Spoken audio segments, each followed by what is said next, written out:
Hey everybody, it's Jake, and this is my 2008 Kawi STX15F. I'm going to walk you through the process of putting in a new fuel pump and filter. First, here's the old stuff.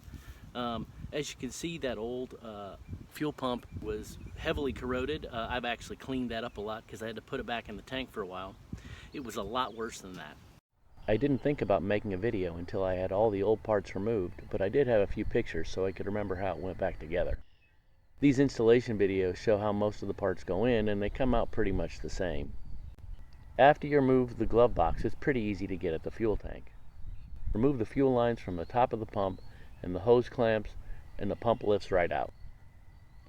But the one mistake I made was not having a plan for the dirty and rusty fuel, so I ended up putting the old pump back in, and that caused a lot more rust to break off and drop in the tank. In hindsight, I wouldn't have touched the pump at all until I had all that worked out. Remember to save the cuff for the pump and the bracket for the filter. The whole project should really only take a couple hours. So now I'm going to drop in this new pump. It's got a cuff on here, right here. So my OEM package did not come with a new one. Yours might. I saved my old one. It's in pretty good shape. Rubber's pretty strong. This goes in really easily.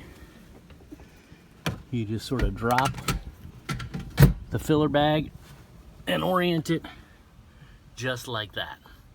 I got to get my hands in there to push that cuff down over the edge of the tank.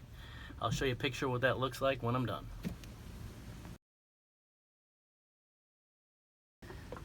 Alright guys, here it is installed. I put the supply line here that's going to go to the filter. The next thing I need to do is take these bolts off to remove this bracket that's under here, that the little line for the plugs and the filter goes into, and then I can bring it up into this hole and install everything, and I'll show you that when it's ready. So here it is guys, it's dropped loose, and you can see a little semicircular edge there. That's where the fuel pump's going to go. Fuel filter, excuse me. And then right here, you'll notice I've actually taken the plugs off just to give that those cables a little bit further to travel.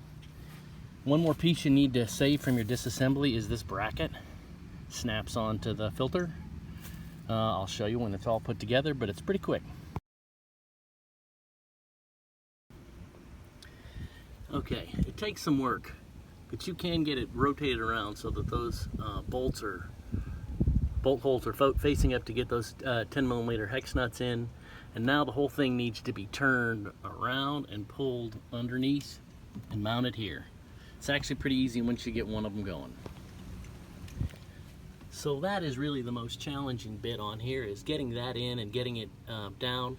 I haven't completely finished bolting it down. I like to leave a little play when I'm getting those lines on. I marked the in and outbound ends of my rail so that I would know which ends to connect to the filter. And then after that, I need to get in here. You can see I still need to connect the return from the rail, and then there's a repressurization little hose there that goes back into the gas tank. Hook the plugs back up, mount that. We're ready to get it rolling. I'll check back in a few minutes.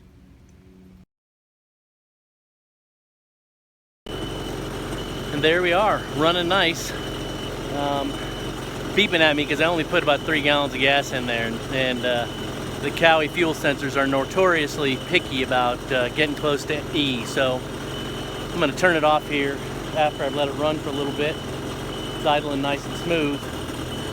The great thing is the guys who rebuilt this, I bought it off of, did a great job, rebuilt the top end, fixed the motor. They never looked in the tank. Never checked how much rust was in there. My bad for not opening it up and checking myself. Really should have done that, but end of the day, there it is.